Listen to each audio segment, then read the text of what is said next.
Kazuma was a rizzless fool who had died in the most comically pathetic way ever. However, he was given the chance to reincarnate into a world of magic by a goddess, whom he made sure to take along with him. Now he's trying to make a name for himself as a broke-ass adventurer with a useless goddess while he gathers a harem of weird-ass girls to help him complete the task of defeating the Demon King. One evening, Kazuma was at the guild writing a letter to his parents about his recent adventures and how he was going to be a proud baby daddy even though he had as much rizz as an ostrich. The next moment, some of the female guild members recognized him as the guy who defeated one of the Devil King's generals, so they flocked to him. The girls began screaming their heads off like they were at a Harry Styles concert when he told them there was plenty of him to go around. While they crowded around him, he tried to get them to settle down until he felt the softest, bounciest plots against his back. Now, being the cultured fool that he was, Kazuma leaned into it a bit, but the owner of the milkshakes had other plans because she began thrusting her hips forward. Kazuma calmly told her to cut it out, but that only made her go harder, so he screamed, saying he wasn't a cheap-ass man who smashed without going on a date. The moment the lady told him she was doing it because she liked him, Kazuma realized he was being held by Sylvia, which made him cry out in fear. Fortunately, he woke up the next moment screaming like a crazy person, but glad it was all a dream. The next morning, Aqua asked Megumin if she'd seen the bottles of wine they had received as souvenirs from the Crimson Demon Village, and Lalatina, who was drinking coffee at the table, told her that she'd found the bottles empty, so she'd thrown them out. Aqua thought it weird that they were finished, as she had no memory of drinking them, so she asked Kazuma if he'd drank them. However, Kazuma was too busy trying to perfect his mysterious bad boy pose, so he didn't respond to her question. Aqua walked over to him and repeated her question, but the stupid idiot began staring at the rising sun as though he were on the set of a cringe romance movie and began talking nonsense about the wind. This made Lalatina voice her concern about his mental health, but Megumin assured her that he was at that stage in his life where being delusional was the only way forward. Suddenly, Kazuma screamed and grabbed hold of his hair, scaring Aqua, so she told him not to worry about the wine, but Kazuma turned to her and asked what she was talking about. Later in the day, the four of them went to the guild's restaurant to stuff their faces with food and attempt to drink themselves to death. After eating, Kazuma told the girls that he was going to become a monk, which surprised them. Nevertheless, Aqua advised him to join her order, but Kazuma told her he'd rather make out with Shriek than do so.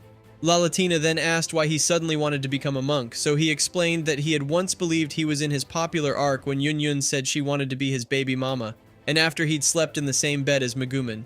However, he was still a pathetic virgin who was nearly forced to make plot with some ugly orcs and had gotten PTSD when he committed a lover-suicide with a chimera. He told them that after going through all of the traumatic experiences, he had concluded that he was going to die without getting laid.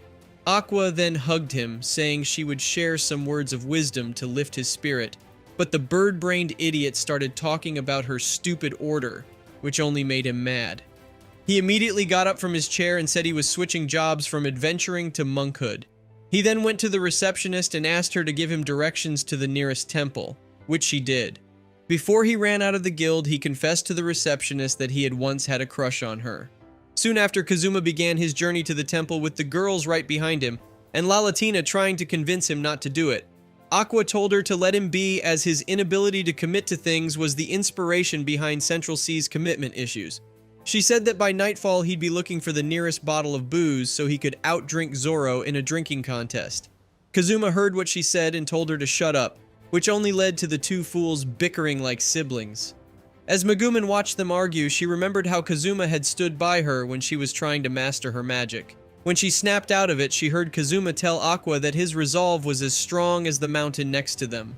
Aqua immediately burst out laughing and told him not to delude himself into thinking he was the Avatar or something. Lalatina tried to beg them to stop behaving like spoiled brats, but they refused to listen until Megumin tried to include herself in the conversation. Kazuma immediately told her that he didn't want advice from a surfboard loli with no curves. Enraged by his words, Megumin said she would blow his resolve sky high just to prove that it was as useless as his sausage. Immediately, she activated her magic and blew up the mountain, so they had to spend the night there as no one was willing to carry her the rest of the way. As they sat around the fire, Kazuma complained about Megumin's recklessness, but stopped when he heard Sylvia's ghost talking to him. Lalatina then asked if he was okay keeping watch while they slept, and he assured her that he was because at home he hardly got any sleep. Megumin asked why it was so, and he explained that he usually spent the night raiding dungeons and slaying monsters with his friends. Lalatina and Megumin were impressed by this, but Aqua told him to explain that all of that happened in his video games. Later on, while Lalatina and Aqua were fast asleep, Megumin asked Kazuma if he wanted to return home someday. He told her that even if he wanted to, there was no way it would happen. So she asked what his parents would say if they ever found out he wanted to end their bloodline by becoming a monk. Kazuma told her to mind her business, but she cut him off by saying he had helped her maintain her connection to her explosion magic. She told him that she hoped to one day show him a perfect explosion of 200 points, which made him say living with them wasn't a bad thing. When she reminded him that they were yet to receive their reward for saving the Crimson Demon Village, Kazuma said it wouldn't be a bad idea to hold off on his dreams of becoming a monk. Megumin told him that she liked how their lives were and wouldn't like to chance their occasional brushes with death for anything. But Kazuma only looked at her like she'd gone cuckoo because he'd very much like to stay alive. The next moment she placed her hand on his and continued speaking, but stupid Kazuma didn't hear a word of what she was saying because he began freaking out. By the time he convinced himself that it was a harmless touch and turned to face her, she was already fast asleep. The next day, they continued on their journey to the temple but stopped when they came across an injured girl. Aqua tried to go to her, but Kazuma stopped her, saying she was a monster in disguise since his monster detection abilities were going crazy. However, Aqua and the other girls insisted on helping the injured girl even though Kazuma read through the guild's monster book and told them that she was dangerous. Before he could stop them, they ran to her and Aqua tried healing her until she realized her bandages weren't real. Kazuma pulled out his knife and tried explaining that the girl was the type of monster that lured its victims by acting vulnerable. When the girls noticed the knife, they tried to stop Kazuma from harming the girl. However, the girl began speaking and asked if Kazuma was going to slay her, which made him hesitate as he began wondering if he was doing the right thing. Aqua then took the chance to give him some words of wisdom about how if he was having second thoughts, he didn't have to go through with it. The monster girl then apologized for being a monster and said that it was the first time she had spoken to humans. After she told them that if she were to be born again, she hoped she'd be a normal girl, Kazuma changed his mind. As the group continued their journey to the temple, Kazuma suddenly stopped, but Aqua thought it was because he had a stomachache, so she offered him some toilet paper. Kazuma told her that was not the case and said he'd forgotten something, so he ran back in the direction of the monster girl. As he ran, he made up his mind to bring her food every day if he could pull off a talk no jutsu and convince her not to eat people. Upon reaching there, he noticed the girl acting strangely, so he hid behind some bushes and watched her. The girl, who had no idea she was being watched, complained about how she lost some good food and wondered if it was because of how she'd spoken. Kazuma kept watching her as she practiced her lines and cackled like a witch, but he didn't do anything until she pulled out her last victim from the earth. When she noticed him watching her, she begged him to pretend that he hadn't heard anything, but Kazuma had other ideas. When he finally returned to the girls, he was acting strangely and told them it was time to return home. Dumbass Aqua still thought he'd gone to take a dump and asked how he'd wiped his butt with no toilet paper. Kazuma told her that wasn't the case, but she ignored his words when she laid eyes on a mallet attached to his luggage. Aqua asked where he had gotten it, and he told her it was on a body he'd buried earlier. However, she felt she'd seen it before and tried to get a closer look. But Kazuma refused to let her take it, and the two ended up struggling for it. Just then, some gold coins fell out of it, and that's when they realized that it was a magic mallet. Immediately, the gold-digging bunch agreed to return home because they had finally hit the jackpot. As they made their way into the city, Kazuma was so pleased with himself that even Saliva's ghost wasn't enough to make him feel bad. Aqua then asked if he could buy her some wine, and he told her that he'd buy her whatever she wanted since he was loaded now. Their conversation was interrupted by Chris, who asked why they were so bubbly. Lalatina told her it was because they were on their way to celebrate Kazuma's return, and asked if she'd like to join them. Chris declined their invitation and said she had something important to do, so she bid them farewell and ran off. After she left, Megumin asked Kazuma if he'd buy her a new robe, and he said he would before reaching into his cape to retrieve the mallet.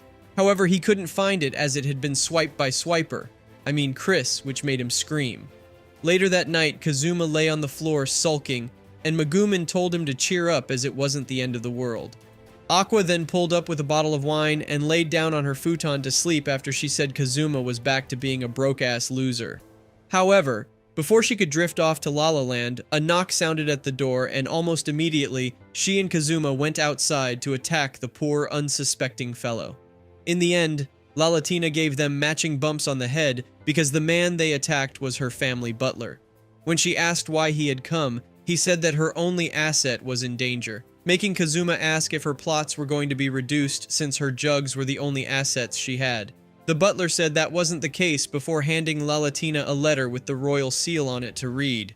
After reading the letter, Lalatina began acting strangely, so Kazuma demanded she hand over the letter to him, but she refused, saying it had nothing to do with him.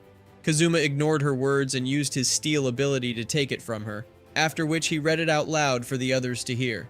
From the letter, they learned that Iris, the first princess, was inviting Kazuma for dinner so he could tell her about his heroic exploits.